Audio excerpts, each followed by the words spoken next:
Welcome back. Hello.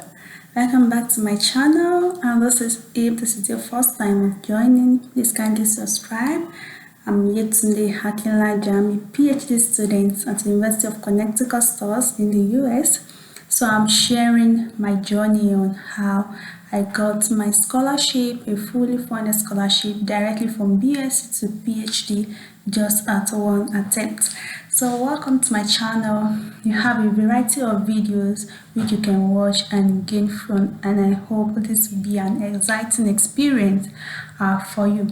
So today I'll be speaking on mostly what documents you need in order to apply and how to write a cold email to a supervisor. Yeah, a cold email is very important, and getting a supervisor if needed is very important on this journey. So let's journey together on how to write a cold email to a supervisor. Thank you. So okay, the first thing you need, which are the documents you need before even thinking of applying to a school, is number one, you need your transcript. You need your student transcript from your school, which you can give you in hard copy or a soft copy depending on the kind of school where you graduated from. So you also need your reference letter. This reference letter will be written by your past professor from the school where you graduated from. So most times it is 3, 2 which is academic and 1 which is professional. So most times you need 2 of your past professor to write this reference letter for you, and 1 which is professional from someone you've worked with and you feel this person can write a good reference letter for you. Please make sure those that are writing a reference letter for you are those that you know very well and can vouch for you, and those that can sit down and be ready to write a page reference letter for you. Not those that will just scrabble anything on paper and submit. No. Someone who is passionate enough and who believes in your dreams. Because let's forget about grade and everything. Your reference letter is the number 1, which is mostly considered. They don't just want to take anybody despite your first class or anything that you have. They don't want to take hooligans or anything. So they need someone, one person can vouch for, like, okay, I know this person, I know what this girl can do, I know what she has done. Yeah, in your reference letter, your referee can write what you've done, probably volunteer or probably you've joined a student body before and all that. So your referee can write those for you, just to help you improve your if your reference letter is strong. I can tell you, even if you have a 2-2 and you have some skill added to it, you will be sure you should be able to get a space. So reference letter is number 1, your strength of reference letter. Then another thing is your CV. Your CV must be well drafted. You don't just want to write anything and just... Sometimes when I just look at a graduate, like someone like said you have your bachelor's and you write your CV like this, I'll be like, no way. If I'm to even be the one, an admission officer, I cannot admit this person. There was a time, like the first school I said I applied to in Denmark, that I was not given admission. This school, when I read my SOP that I wrote then in 2019, when I got to know most of these things, and in 2021, when I applied and get my admission into the US, I just found this SOP somewhere. Then I tried reading it. I was like, no way. Even if I'm the one giving this admission, I will admit you. I won't admit you yet today. This is rubbish. So that is how some people's CV looks. You must be able to write a good CV. A good CV that can speak for you when you are not there. A good CV that someone will say like, no way, we must take this. Even if there's no space, they will try and excuse you and, okay, just take this partial funding if you want to come. So you must have a good CV. Then another thing, some school requires you to write GRE or TOEFL.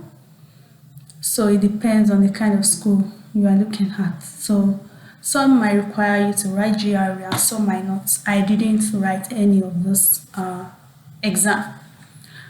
Before my admission, I didn't write anything and I was given admission and full funding. So it depends. You might need to write it in some cases depending on your course and your school, because someone is going to engineering must sometimes have to write GRE. So it depends on your school and your course. You might have to write it. And for TOEFL, it might be waived if you are coming from an English speaking country. Nigeria is considered an English speaking country, so we only have to prove using an English proficiency letter. So most times you don't need to write TOEFL or GRE by applying to the US or to Canada. So, okay. Since you've gotten all this, so what do you need to make your application competitive? If you are required to get a supervisor or a professor, please get it. Most of the schools in the US doesn't require to get a professor supervisor, but most in Canada will require you to get a professor supervisor. So if you are required to get a supervisor or professor, that is number one criteria, because most times the supervisor or this professor will be the one providing your funding to you. So if you don't have one, how will you get the funding? So you must have one. Then another thing is the strength of your reference letter. That's number 2. Get a supervisor, the strength of your reference letter, number 2. Number 3, your research potential. Is this person someone we can take in and we feel she will be able or he will be able to take on the rigorous activity of research? It's not as easy as it seems. Research is very rigorous. Does this person has a research potential? What has he or she done during his bachelor's or his master's degree? What other skills have you taken on? Have you volunteered in a research group and all? You don't have to probably you can volunteer. It doesn't have to be paid work. Volunteer where you feel this will add to your portfolio. So does this person has a research potential? Is it a potential that we can invest in? So another thing is the specialty of the school. I said in my first video, you can take a look later. You don't just pick any school. Pick a school that is very relevant to the course and the area which you are interested in. And don't write your SOP in your school is interested in A, you are writing SOP for B. It doesn't align. I made myself an example. My department, most of them, they are into neurophysiology. I cannot be writing an SOP that is related to respiratory or this when there is no professor working on respiratory. For example, let's say there's no professor working on, and I'm writing my this thing on respiratory that's my interest, and I want to go to a school and I'm interested in a school that is basically neuro. It's not possible. You can't be admitted. Even have the grade in this world, you cannot be admitted. So you must know what the specialty of the school is and you tailor your SOP to it. So another thing, I said get a professor, the strength of your reference letter, then research potential, that's the 3rd, specialty of the school, which helps to relate to SOP. Then number 5 is your GPA. So your GPA is not even number 1. Your GPA is number 5. So they want to know if this person has a good GPA, what has she done and how. Then another thing is publication. It is not compulsory you have a publication, but if you have, you can just put it there, you can input it. Then another thing is you can do is to upload your publication on probably academia or on SlideShare. It is free.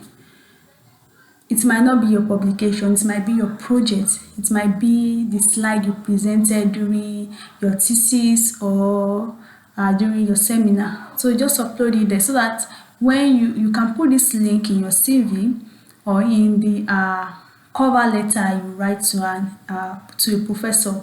So the professor can click on it if he or she is interested in what you've done before and check and be able to verify, okay, this person actually did this, not that he or she is lying. So you must be able to do that. Then let me quickly rush through writing emails to supervisor. So what do you need to write in your emails to supervisor? You don't just write anything. There are some things you need to know. So number one thing is self-validate yourself. Don't beg. I see just people like, I read an email that someone was saying, please help me. I will work for you. I will do this if you can just accept me and just give me anything. Self-validate yourself. Give yourself value. They want someone who is of value. They want someone who can project his or herself well. So self-validate yourself. How important are you? Okay, I'm so great. I've done this. I've volunteered. Blow your trumpet. Anybody else will not help you to blow your trumpet. Blow your trumpet. Let he or she know what you've done. So another thing is, what makes you common to me? I cannot say I'm interested in business. I'm interested in probably business and I'm writing to someone who doesn't have interest in business. Or as a science student, I'm interested in cancer biology, then I'm writing to someone who is interested in Alzheimer's disease. It doesn't match. So what makes us what is the interest that we share? So this should be part of your first paragraph. What are the interests? What do we share? So you guys must connect. There must be something that is connecting you to him. Okay, I read your papers on so. I've done this on so too, which I think is very relevant to this kind of project. You can even provide a solution. Yeah, there are some people that have done that. I read your papers on so, and I think if we do it this way and this way, this can be wow, this person can say this. Do you understand? So they want someone of value, someone who can contribute to their lab, not just anybody. So another thing is research about the professor, what he or she is doing presently. Don't just go and write any email. Know what he or she is doing. Research. Click on the faculty, click on the name. Go to Google Scholar, go and find the name of the person. Check what the person is doing currently. Yeah, research on the person. What is this person doing currently? What kind of grants does this person have currently? So research on the person. Then another thing is find a connection between the keywords, between what this person is doing and your experience. So connect this together. This is what this person is doing on cancer biology. Probably his street is dealing with what we help what's it called? Breast cancer. Even though you've done something on probably cervical cancer, but these two are still cancers. So what is that thing? What is that skill that you've gotten from cervical cancer that you feel can be translated, that you feel can be imported into breast cancer? Write those things there. And mind you, your cover letter should not be more than a page of your email, and should not be more than probably 3 to 4 paragraphs. So don't make it too wordy and the person will feel like, what is this person writing? I'm not reading a letter or something. So make sure it is succinct and you have the details that you need there. So have a research portfolio. What do I mean by research portfolio? In your CV, put your skills and everything you've done that you feel it is needed there. Add your CV, attach your transcript when sending the email, and put the link of probably what you're uploading, SlideShare or Academia at the other time. Put the link there so that this professor can check what you've done. I hope you've been able to learn something today. If that is the case, kindly like this video and kindly subscribe to my channel. You'll be able to see so many videos, so many educative videos from me soon and soon. So we try to upload more and more videos so that you guys can learn from it. I hope you've learned something. If you have any more questions, kindly drop your question in the comment section. Thank you so much for joining today. Do have a nice day. Bye.